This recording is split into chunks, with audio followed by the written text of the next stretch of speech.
Okay, we're going to move into our next section. This one is called Imagine Me, Gentle Spectators, which I thought was nice and lyrical. This one is kind of concerning this idea that AI has the potential to change the rules of storytelling and transform the audience experience, as well as impact on every stage of the production process.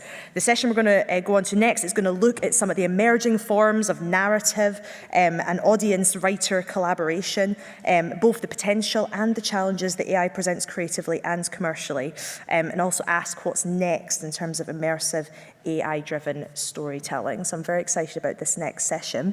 We're going to have a little talk as well from one of the panelists, Adam. First, he's going to be the chair. So before we do that, though, we're going to introduce the other panelists who are going to come on and join him. So first we have Gadney from Charisma AI. He's been working at the intersection of media and technology for over 20 years, initially as the first head of digital for Penguin Books UK, then at the BBC and The Guardian, before setting up his first games company, developing massively multiplayer games. Joining him is going to be Hambleton from Maze Theory, founder of Output Group and the global creative network Glug Events. Helped launch Maze Theory in September 2018 and has a boundless passion for virtual reality as a unique entertainment medium that sits between cinematic film and TV, immersive theatre and gaming. And finally, we've got Abigail Williams from the University of Oxford. She's professor of English literature. She works on 18th century literature, digital humanities and the history of reading, and was Oxford's first knowledge exchange champion for the humanities. She currently leads on innovation at the English faculty of Oxford. Please join me in welcoming the panelists to the stage.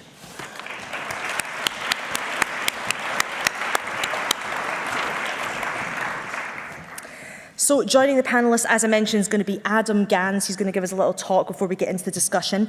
Adam Ganz is a reader in screenwriting at Royal Holloway University of London and head of Writers Lab at StoryFutures Academy.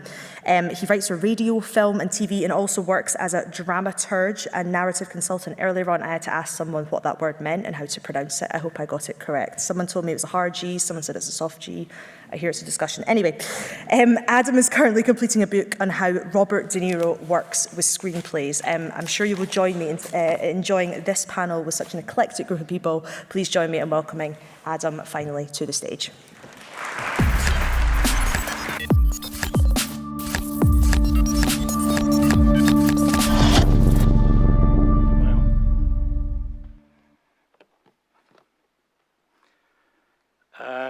Hi.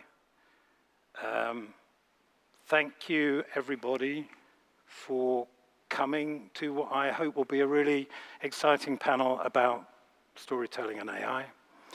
The title, Imagine Me, Gentle Spectators, comes from Shakespeare's Winter's Tale.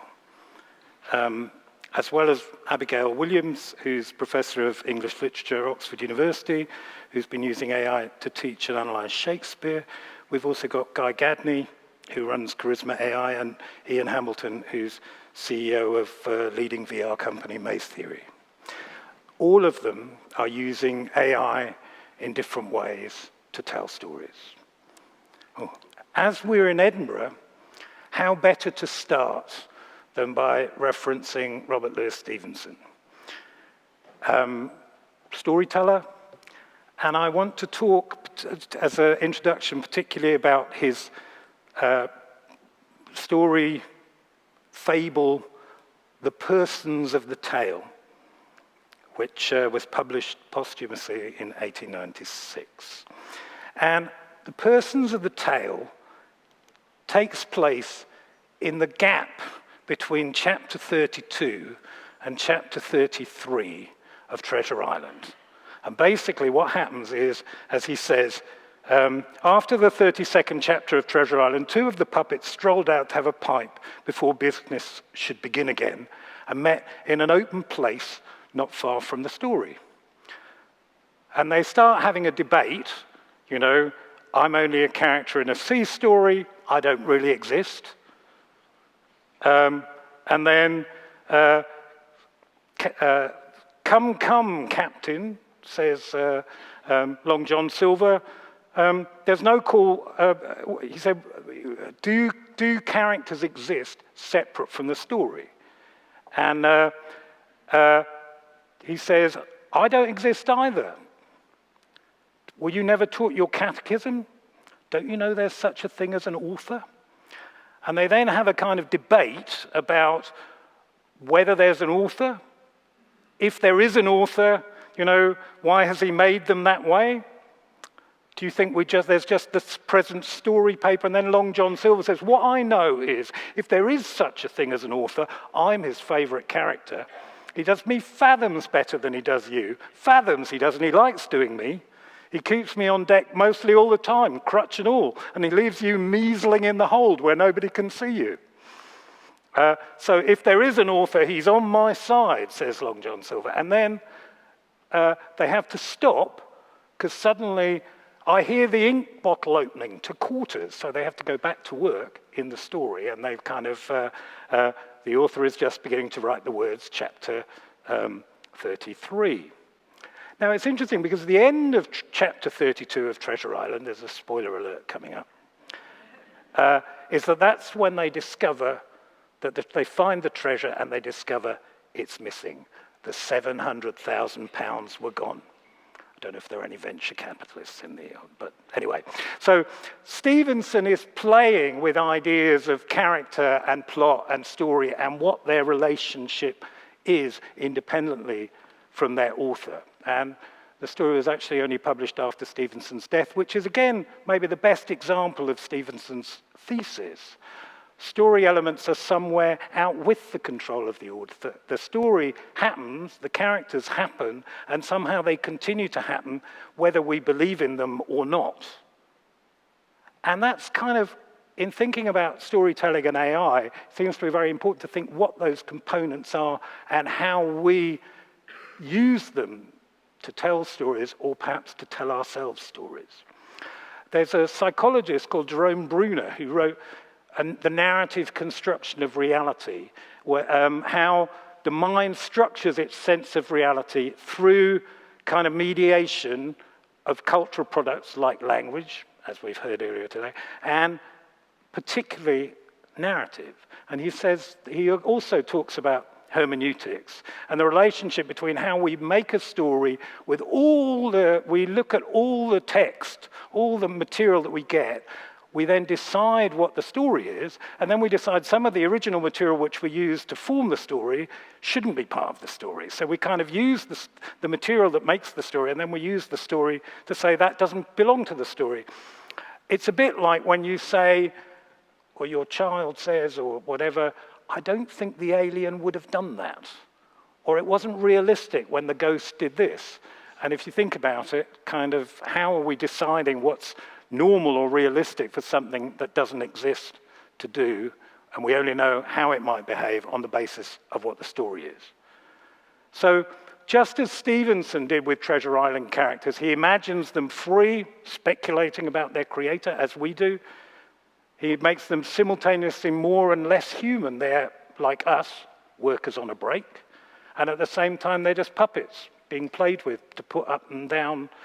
And as he's playing with us and our pleasure in that kind of fantasy or conceit, he's also showing the power of the story.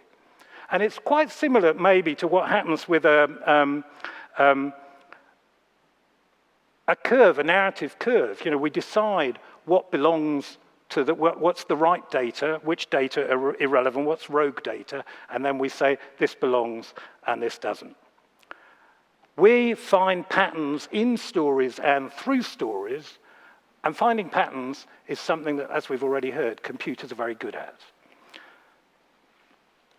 So this is some work that I did a few years ago now with Professor Fionn Murtagh, who's a computer scientist, looking at narrative structure in screenplay, using correspondence analysis to find patterns, firstly, which scenes are like which other scenes. It's Casablanca on the left, and particular scenes using kind of word clouds and finding where the patterns are. And if computers are good at finding patterns, writers are very good at making patterns. So earlier this year, StoryFutures Academy had the pleasure of working with Guy and his team to find writers to create content for the Charisma AI app, the AI-assisted writing tool. 100 people applied, and these are some of the images that they come up with. And basically, Guy will talk about that a little bit more later on, but basically every writer made completely different patterns using the technology. Everybody was kind of finding ways to construct the patterns. There are many more of these. Sadly, I'm only allowed 8 slides, but you can see that style is distinctive in whichever tool people are using. They're finding ways to kind of construct story. And maybe it's that battle that stories need to feel both fresh and familiar at the same time. To Play For also worked with Professor Williams, and where the English faculty, they used the Charisma AI platform to involve a potential student of Shakespeare in the decision-making that the characters are doing. What motivates Macbeth or Mercutio to act as they do? And a player can then ask the play to explain itself by participating in the story. And what she also discovers is it was a way to get people engaged with some of the hardest to teach and maybe hardest to reach literary texts on the syllabus, but also the impact of AI on narrative form. Shakespeare's plays are fixed, and yet they're malleable. And in production and performance, and AI enables us all to understand that malleability and change for the first time. May's theory are also using AI in storytelling. In their case, using facial recognition to help include readers' responses or players' responses as they're in the middle of the story, so that the story kind of can dynamically respond to their changes of mood. And in fact, it's to make something that's part TV, part game, part VR, part immersive theatre, and perhaps different from all of these. Taking the Peaky Blinders characters into a new journey, which is maybe making the characters are already immersive, people really relate to them, but this allows people to relate to them in a new way.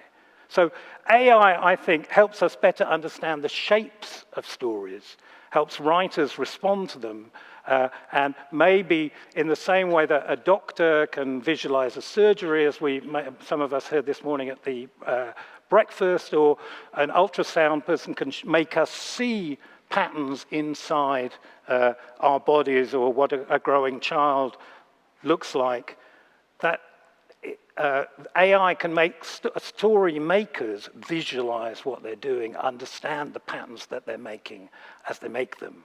And because storytelling is always a collaborative act between author and audience. Without gentle spectators to imagine the story and the characters and to bring them to life, the story is stillborn. And as another Scottish writer, J.M. Barrie, said in Peter Pan, he called on the audience to clap their hands, to believe in fairies, and save a life. Okay, thank you very much.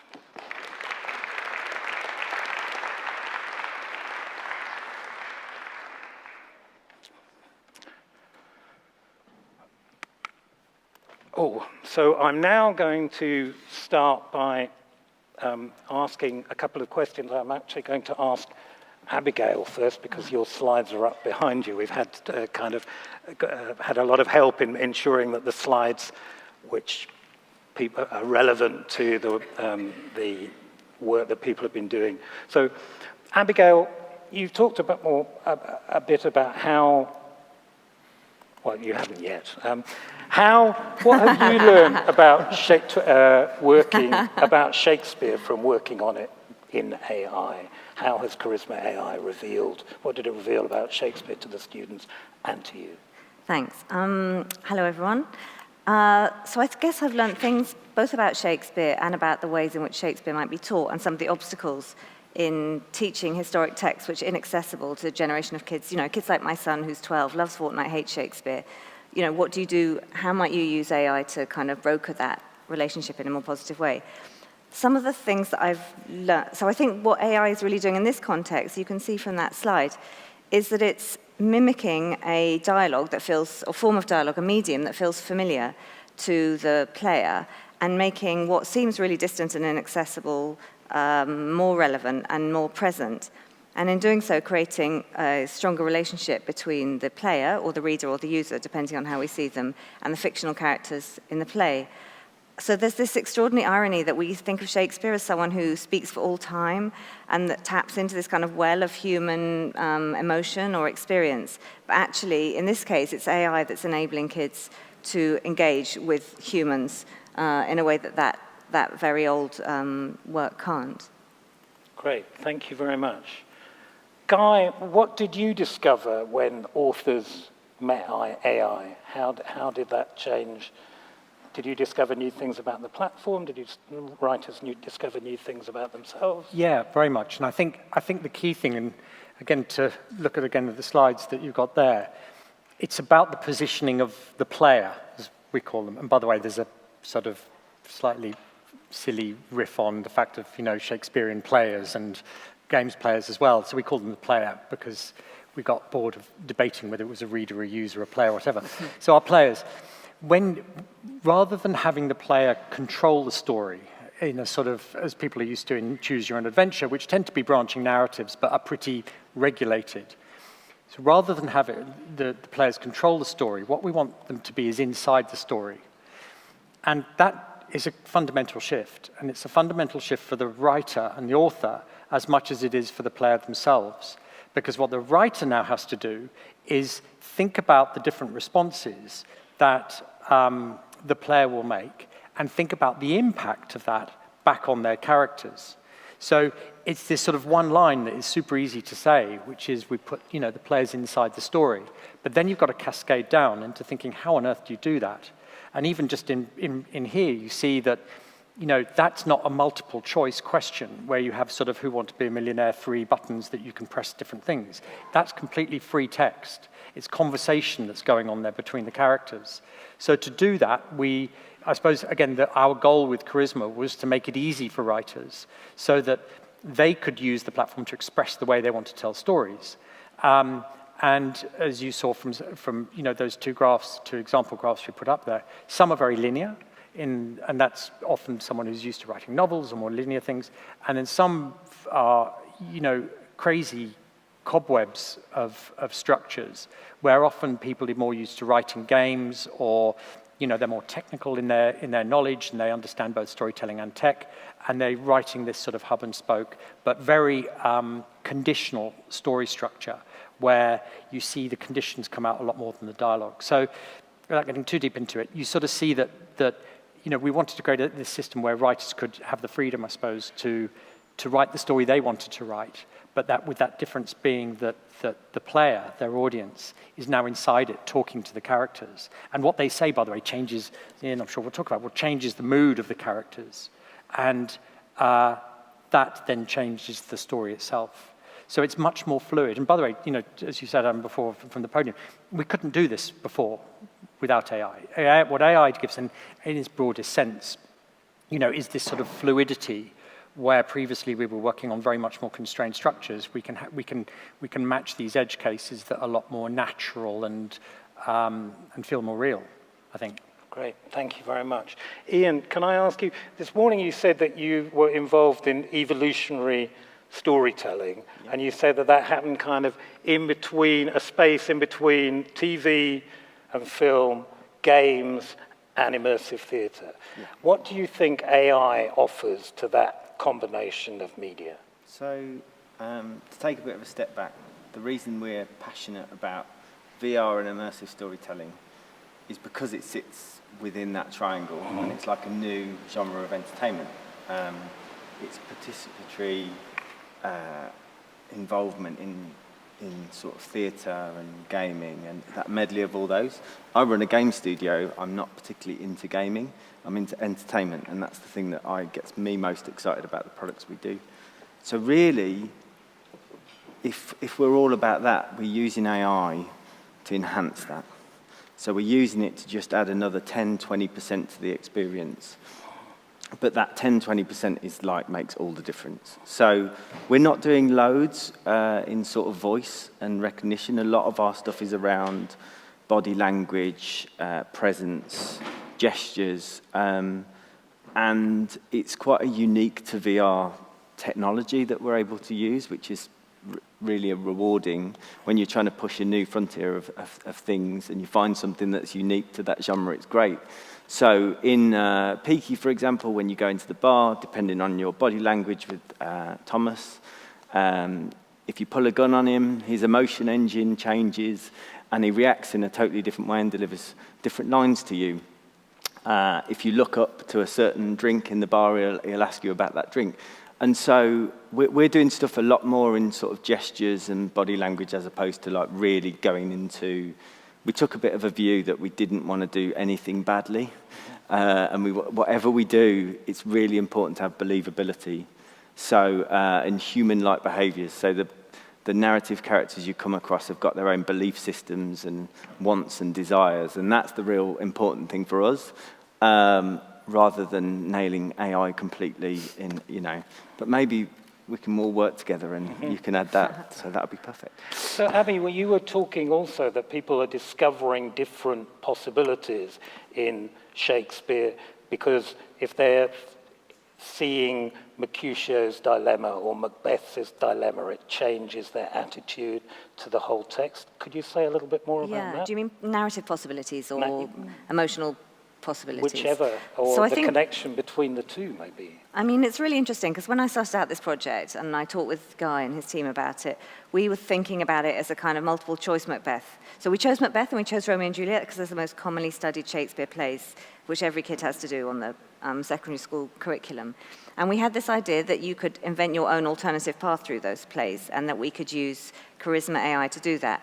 And then we thought about what we're actually using this for. Is it entertainment or is it education? And because it had an educational purpose and was really intended to help kids to engage more fully with those texts, what on earth is the point of teaching them the wrong version? Do you know what I mean? Like, are they then going to write essays about the version of Macbeth that they created rather than the one that is? So we haven't done so much of the kind of mapping alternative storylines through an existing narrative, partly because of the educational function that we saw this project as having. And I guess that's an interesting thing around what your output is and your intention and how that then shapes what you're doing with the AI and how far you use it. I think in terms of the kind of emotional possibilities within it, so what Charisma can do is not just use machine learning to understand the words that you use, but also the kind of emotional register that you're using and then respond relating to that. So it's predicated on the emotional engagement of the player and will deal with that. And that's something really new for anyone who is reading a Shakespeare play or even watching a Shakespeare play. You know, we have always said, oh, the most interactive experience you can have with Shakespeare is to watch a play on a stage. But actually, you know, getting to chat with the characters and about how they feel and about what you think about the decisions that are being offered is a whole new level of engagement and interactivity. And the idea that a player might, through the way they personally respond, then shape how that form of engagement, I think, is really exciting and very compelling for students of that age or for anyone who's playing it. Yeah, it strikes me as you talk, it's a bit like what happens when you watch a football match and then you go and interview, what were you going out there, what were your feelings like? So Macbeth, how did you feel when you discovered that your wife was, I mean, but that brings it dynamically to life, but it also seems to me that the ways in which we're constantly able to reinvent these texts, because people talk about Shakespeare as being something quite static, but what Shakespeare meant to Shakespeare and what it means to us now and all the different modifications, all the different ways you might think about it, it must also be a way of allowing people to kind of understand characters' motivations, some of which are very similar, perhaps, from what's going on now, but some of which are miles away, from, some of the issues that are like, hopefully there is nobody around who's going to go through what Romeo and Juliet went through.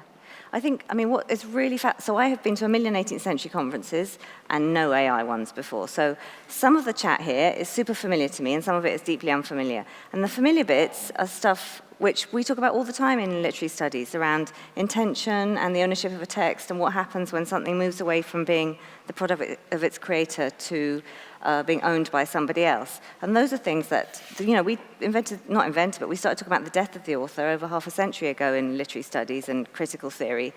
And so some of this discussion is straight from literary studies, but those discussions have already happened quite a lot. And Shakespeare seems a really good example of thinking about what happens when you have something which moves away from the original intention behind it and gets repurposed, and you lose sight of who's created what. Because you know, when you do a production of Shakespeare and you do a new interpretation, so you set it in the 1980s to make it about capitalism or something, you know, who owns that new interpretation? Is that the actors? Is that the director? Is that Shakespeare?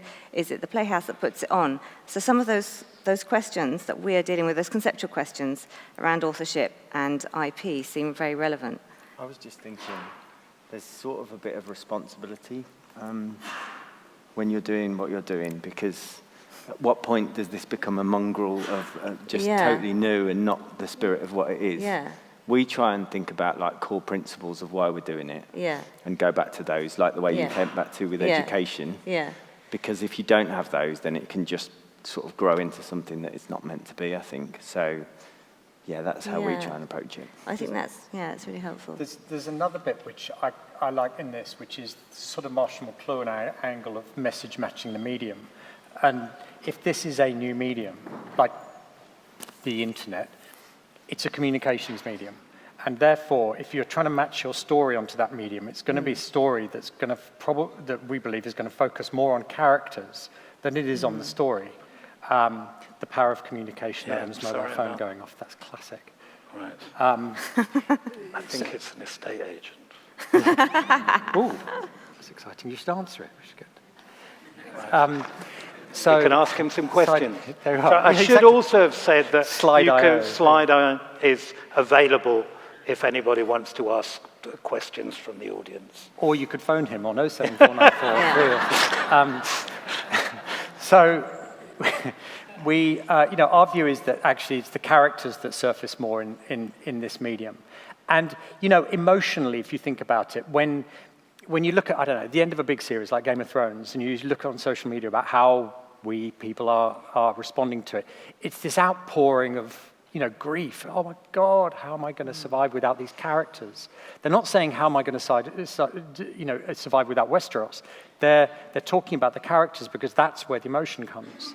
And actually, anecdotally, it reminds me when we did in my previous startup, we did the mobile game for Sherlock for the BBC drama with Benedict Cumberbatch, many of you know. And the first bit of it, when you open up the app, is Benedict to Sherlock sort of breaking the fourth wall for the first time, right? So on TV, he never does that. In ours, he did, and he walks towards you, and he you know, breaks the fourth wall and addresses you and says, oh, you know, you smell. And the reaction we had was fascinating, which is that people blushed. And that was the response. We thought, that's perfect. We've got this emotional response from essentially what is a mobile game. And once we knew that we were on the right track in bringing those characters to life. So I think there's you know, again, Shakespeare, it's the characters we love. Yeah. It's Peaky, it's the characters. I actually wanted to say, I mean, that Shakespeare and Peaky Blinders are actually a pretty good fit in terms of kind of revenge, violence, love, passion, struggles to own, you know, and, you know, I don't know whether there's a Macbeth strand in Peaky, but there certainly could be. I was just thinking as you were talking that for me it's not necessarily, with the AI bit, is not necessarily about characters, but it's about relationships. Mm-hmm. Yeah. Because obviously in like Game of Thrones, you fall in love with that character, but it is being broadcast at you. Yep. And actually the thing we're really trying to achieve is a sort of relationship with the character, because we think that's like another level of being rewarded. It's the end goal. Yeah. You know, characters, the end goal is Because the then you feel relationship, like you've got a relate. Yeah. So. But I would also say that I think people need, like, even when you're watching a linear story, you need to be able to predict what happens but not too often. You also need to be surprised. And I remember talking to an editor, film editor friend, who said it's about 80%. People need to be able to predict what's going to happen about 80% of the time. And actually, but sometimes things have to happen that you can't guess, because otherwise you could guess it. So, so you need to be involved in those moments of change, dynamically in those moments of change. And often when you're watching a story, whether it's VR or not, you're imagining both outcomes. You know what you want to happen or what your fear is going to happen, and there's an incredible pleasure in that anticipation, which is almost, you are starting to do the VR before the technology allows it. You're speculating on all of those options, and you're starting to imagine them in your mind even before you see them on screen or read them in the book. So it seems to me one of the things that you're trying to do is to conjure up narrative, and maybe that's also something where you have to still leave some space both to surprise the audience. The AI still has to be able to surprise the audience and give them things they weren't expecting, but also not that relationship. You cannot have a relationship where you're too close to a Peaky Blinders character, because you couldn't have that relationship, presumably, in their world. In the same way, you can't be friends with a gangster because they're a gangster. I suppose you're right. I'm just trying to think it through while we're here, and the thing is, on that 80-20 sort of angle, whilst you want people to have flexibility within the story and build a relationship, if it just strays into sort of open world conversation, it's just not going to be the thing that people love anymore, I don't think. So there's a bit of,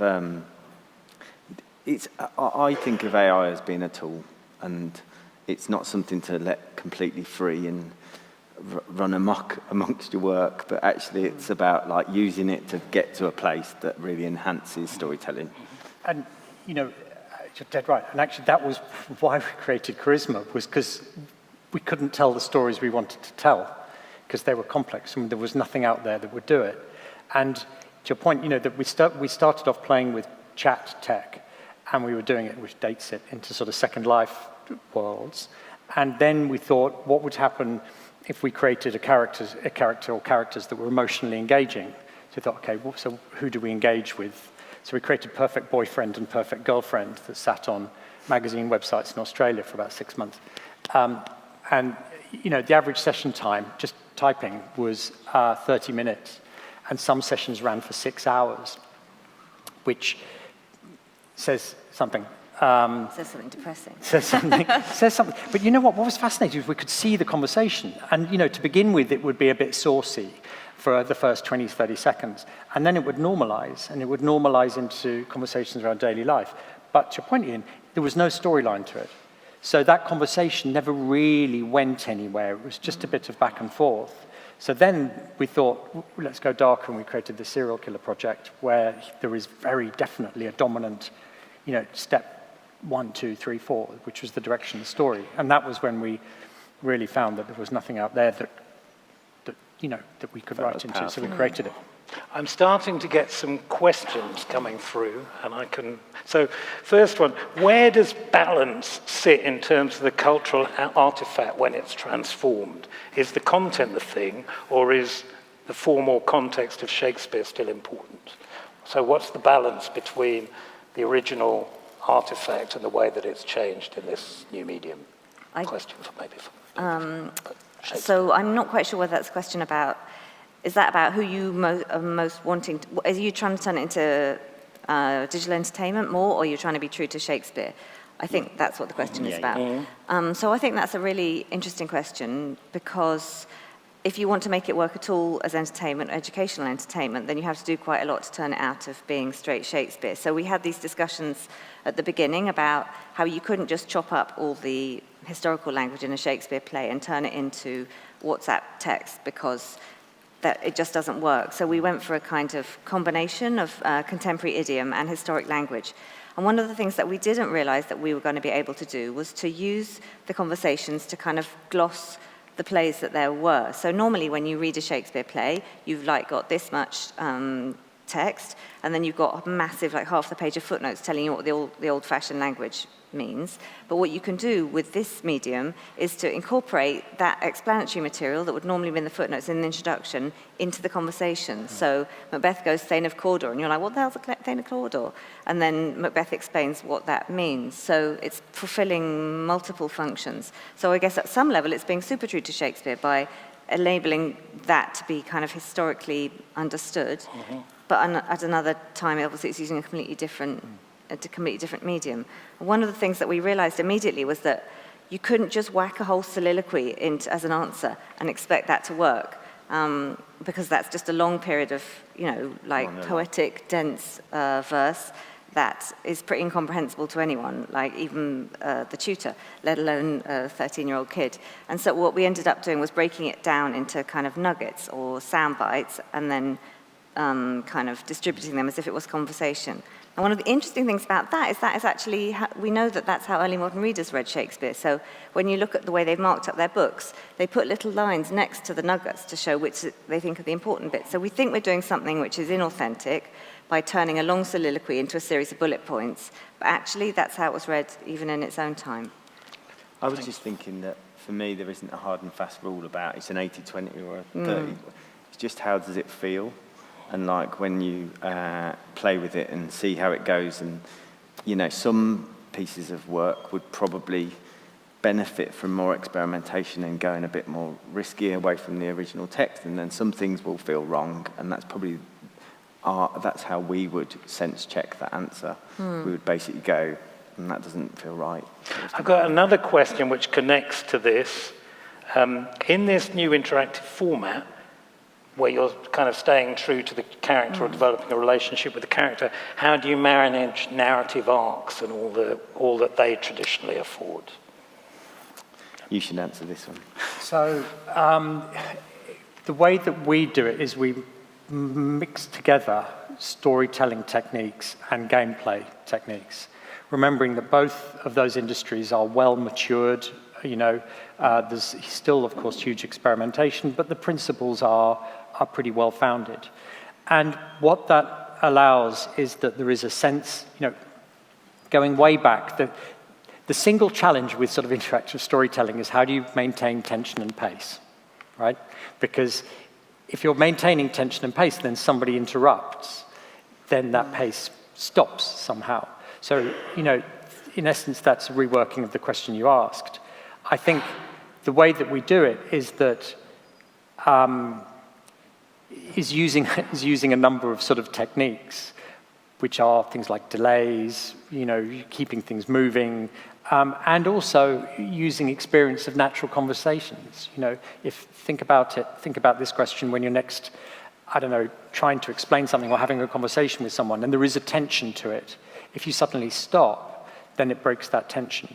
So from our perspective, it's about how to combine the elements of that forward movement in a story with gameplay to reward people for moving forward. Now, I'm going to trip up slightly here because you don't necessarily want them to move forward in a particular direction. You want them to move around. But as long as the story is moving forward, it still makes sense. Thanks. I've got two really interesting questions more here. So someone's saying, what about subjectivity and interpretation? Part of the fun is developing a relationship with a piece of literature or film or whatever on your own terms. Does AI still allow that? So how do you kind of, when you interact with this, with a number of different options, do you still have your own relationship? So let me just answer this one quickly, because it's suddenly sort of quickly drawn. There's a brilliant book called Everything Bad is Good for You. And in that, there's a chapter which Jem knows, which imagines a world where video games are invented before books, and then books are invented. And there's this public outcry about the invention of books, which are isolating, children are up in their rooms reading on their own, there's no social interaction. Who is this monologuing author? I've got no idea what they're saying. My God, it's all written in text. I can't see it up on the screen in the living room. And it's a really nice reworking of it. And I think in this instance, there's a nice sort of element to that. I think the subjectivity around it is there, very much. And actually, or perhaps more so, because there is both the authorial creation that goes into the story, but also there's that sense of immersion into it, where you are imagining where the story can go and influencing it. Yeah, I mean, I'll interrupt myself or whatever, but just because it seems to me also you become invested in something when you spend time. And when Guy was talking, I was just remembering, particular versions of SimCity I saved 15 years ago or whatever because I thought it worked really well. Do you know what I mean? And somehow that's my town, and I'm invested in it, and I've created a narrative around what happened, which is entirely to do with a relationship with a game engine, which created a particular pattern with my intervention, but I still remember that town. And what a good mayor I was. I mean, I would say that the danger is not enough subjective investment, but too much, that people appropriate a play and take it way away from its original purpose or intention or meaning because of the degree of engagement and interactivity that this kind of software offers. So I wouldn't, because I think it's much less about controlling a single interpretation than it is about promoting multiple forms of engagement. And if all those spin off in different directions, how can you ever talk about having had the same experience of a play? That seems to me the challenge there. I'd probably just add that I think if people don't like it, they'll reject it anyway, because it's entertainment, and it will all move on, and the stuff that people like will get embraced more and more, and that's just the experimentation of the whole thing. But because it's entertainment, some people will love it, and other people will troll you online and tell you it's the worst version of Peaky they've ever seen. So, And there's another question which maybe links to that, which is someone saying it looks like rehearsal techniques to me. So it's kind of like the kind of games that actors play to release or relax characters or as characters or to find out more about characters, but not something that exceeds performance. What would you say? Anything? I would say we're not really using it in that way. I think we're using it more as an enhancer in a scenario to make it feel more believable and more human. But I'd also say to whoever said that pleasure which actors have is one that's not available to most people, but is a pleasure when you see people kind of thinking about particular reading of an interpretation of a text, or you could play it this way or that way. That's actually something that people really like doing, and we did when we were kind of playing games with our farms or our whatever it is. You become invested not just in the narrative, but in making or rebuilding the narrative. So actors still have that as adults, and most of us don't. So maybe the VR is a way of opening that possibility of play or exploring possibility and actually living it out. Yeah, I mean, I'm like, great, if that's what it looks like, that's brilliant, isn't it? If what you were trying to do was to create an educational tool to get people to engage more with Shakespeare and what it feels like is an exercise that actors undergo to fully identify with their character, what's not to like about that? You've totally achieved the thing you set out to achieve. Because you're not saying, like with the thing that we created, we're not saying, don't bother going to see any more plays or reading the whole book, just do this. It's about amplifying your experience of that whole work or that play. It's intended to be a substitute for performance. It's a new way in. And we find, by the way, and I agree with this, that the writers who write into charisma enjoy it. It's fun because they're doing that, because they're thinking about the different possibilities that their characters might say. So it matures those characters really quickly and sort of immerses the writer as well as the players. I can now see that we're kind of not far away from the final whistle. But I'd just like to say that this idea of serious play and a tool that enables serious play, different kinds of relationships with characters and narrative, but maybe also this is just the very beginnings of what's actually, as the technology takes it to different places and writers learn how to use the new medium, there are a whole lot more exciting things to come when you're here next year. And we'll be talking about Last Christmas and what happened then. Good. Okay, thank you very much. Thank you.